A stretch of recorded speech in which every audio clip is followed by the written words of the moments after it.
ఏదో ఆ ఎమ్మెల్యే కానీ ఇది ఒక పెద్ద పదవి కాదు, బాధ్యతగా గుర్తుపడాలి. గతంలో బాధ్యత లేనప్పుడే సేవలు చేసినాం, ఇప్పుడు బాధ్యత వచ్చాక ఇంకెక్కువ సేవలు చేయాలి కదా.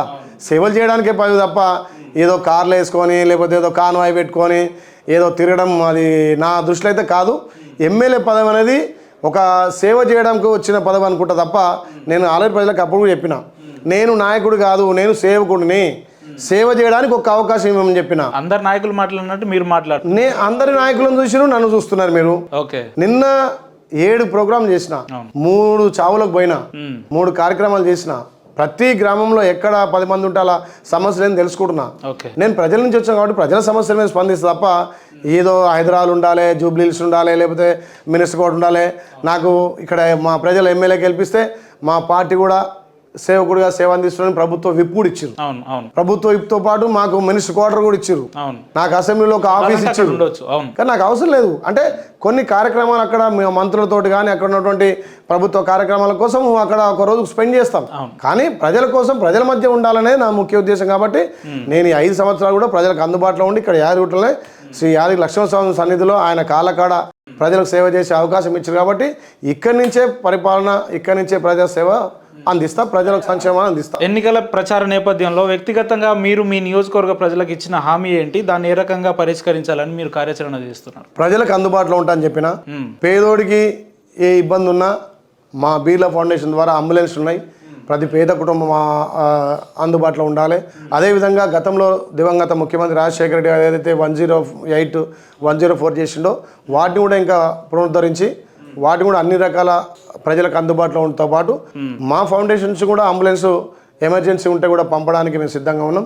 ప్రతి పేద అమ్మాయి పెళ్లిళ్ళకు కూడా మేము ఆర్థికంగా సాయం చేస్తూ పేదల చదువుల కోసం కూడా నేను సాయం చేస్తాను మాట ఇచ్చిన. ఆ మాట ప్రకారం కూడా నేను ఇంకా కూడా ఈ 5 సంవత్సరాలు ప్రజా సంక్షేమం కోసం ప్రభుత్వం నుంచి బీర్లా ఫౌండేషన్ కూడా సేవలు అందిస్తా. ఏదైతే ఎలక్షన్లు ఇచ్చినటువంటి మాటకు కట్టుబడి ఉన్నా ఆ రోజు కూడా చెప్పిన సేవకుడు అని చెప్పి ఈ రోజు కూడా సేవకుడు అని చెప్తున్నా. సేవ చేస్తేందుకే పని స్టార్ట్ చేస్తాను. అయినా రాజకీయం, మీ రాజకీయ జీవితంలో వ్యక్తిగతంగా మీ మీద ఎటువంటి విమర్శలు లేనప్పటికీ ఒకే ఒక స్పెక్ట్రా అనే కంపెనీలో మీరు మహేందర్ రెడ్డి గారు ఇద్దరు పార్ట్నర్స్ కదా, వీళ్ళు రాజకీయంగా ప్రత్యర్థులుగా ఉండి కొట్లాడతారు, మళ్ళీ పొద్దున్న లేస్తేనేమో బిజినెస్ పార్ట్నర్గా ఉంటారు, వీళ్ళు ఈ నియోజకవర్గ ప్రజలకు ఏం సందేశం ఇవ్వదలుచుకున్నారు అని చెప్పి ఇదొక విమర్శ ఉందన్న, దీన్ని ఎట్లా చెప్తారు మీరు? ఇప్పుడు ప్రతి వ్యక్తి బిజినెస్ చేసినప్పుడు ఏదో కంపెనీకి ల్యాండ్ ఇవ్వాల్సి వస్తుంది.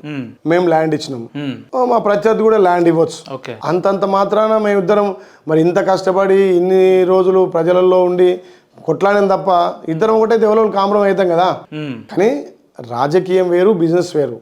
మేము కంపెనీకి భూమి ఇచ్చినప్పుడు వాళ్ళు కంపెనీకి ఇవ్వచ్చు, ఏదైనా ఫంక్షన్ అయితే నాకు కలవచ్చు. ఇవాళ అసెంబ్లీలో అన్ని పార్టీలను కలుస్తున్నాం, హాయ్ బాయ్ అంటున్నాం, నమస్తే అంటున్నాం, మళ్ళీ ప్రజా సమస్యల మీద గలమెత్తుతున్నాం, కొట్లాడుతున్నాం, వాళ్ళకి ధీటుగా మేము సమాధానం చెప్తున్నాం. మీరు ఎక్కడ ఫెయిల్ అయ్యారు, మేము ఎక్కడ సక్సెస్ అవుతున్నామో చెప్పగలుగుతున్నాం. రాజకీయాలు వేరు, బిజినెస్ వేరు. అట్లని మేము ఇద్దరం కూడా బిజినెస్ ఎక్కడ చేయలే. ఏంటంటే కొంత ప్రతిపక్ష మా పార్టీలో ఉన్న కూడా కొంతమంది ఏంటంటే ఆయలే ఎదిగిపోతున్నాడు, ఆయలే ప్రజాదరణ పెరుగుతున్నది, ఆయలే ఏమైందట ఒకటంటే అధిష్టానం టికెట్ ఇయ్యదన్నారు. కానీ ఈసారి అధిష్టానం అనేక సర్వేలు చేసింది. ఎవరు ప్రజలకు అందుబాటులో ఉన్నారు, ఎవరు పార్టీ లైన్లో పనిచేస్తున్నారు, ఎవరు పార్టీకి లాయల్గా పనిచేస్తున్నారు, పార్టీ పిలుపు మేరకు ఎవరు సభలు విజయవంతం చేస్తున్నారు, ధర్నాలు ప్రజల పట్ల ఎవరు కొట్లాడుతున్నారు, అధికారం లేనప్పుడు ఏ రకంగా పార్టీని భుజాన్ని వేసుకొని ఆలయ నియోజకవర్గంలో పార్టీని నిలబెట్టిరు అనేది ఆలోచన చేసింది. కాబట్టి ఇలా టికెట్ ఇవ్వగలిగింది. ఎంతమంది ఎన్ని మాట్లాడినా అందరు ఎమ్మెల్యే పోటీ చేయాలని చాలా మంది మా దాంట్లో కూడా ఉన్నారు, నాకంటే సీనియర్ నాయకులు ఉన్నారు, నాకంటే అనుభవం ఉన్నారు.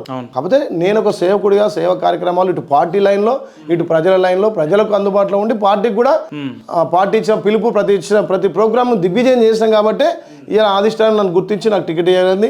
సరే, కొంతమంది ఎమ్మెల్యేలు కాని వాళ్ళకు కూడా ఇప్పుడు ప్రభుత్వంలో ఉన్నటువంటి ఎమ్మెల్సీలు కానీ లేకపోతే ఇంకేదన్నా ఎంపీపీలు కానీ ఎంపీలు కానీ జెడ్పీటీసీలు కానీ ఎన్నో అవకాశాలు ఉన్నాయి. అందరు మా మిత్రులే, అందరు కలిసి వస్తారు, అందరు పనిచేస్తారు. ఇలా ఇంత పెద్ద భారీ మెజార్టీ వచ్చిందంటే కాంగ్రెస్ కుటుంబం అంతా కలిసికట్టుగా పనిచేసారు కాబట్టి ఇలా 50,000 మెజార్టీ ఉంది. ఏ ఒక్కరు కూడా మాకు యాంటీ చేయలేదు. మా కాంగ్రెస్ కుటుంబ సభ్యులందరూ గట్టిగా కష్టపడ్డారు. నాకంటే ఎక్కువ వాళ్ళు భుజాన్ని వేసుకొని పనిచేస్తారు. కాబట్టి ఒకరిద్దరు ఎవరో గిట్టని వాళ్ళు చేస్తే చేయొచ్చు. వాళ్ళు కూడా అర్థం చేసుకొని ఇప్పుడు ఎందుకంటే 9.5 సంవత్సరాల అధికారం లేక 5 ఏళ్ళ అధికారం వచ్చింది. వాళ్ళు కూడా కాంగ్రెస్ జెండా పట్టుకున్న వాళ్ళే. వాళ్ళు కూడా అందరం మిత్రులను ఆహ్వానిస్తున్నాం, మా స్నేహితులను ఆహ్వానిస్తున్నాం, మా పెద్ద సీనియర్ నాయకులను ఆహ్వానిస్తున్నాం. అందరం కలిసికట్టుగా ఇందిరమ్మ రాజ్యంలో పేద ప్రజలకు ఆలయాన్ని అభివృద్ధి చేయడం కోసం కలిసి పనిచేద్దాం.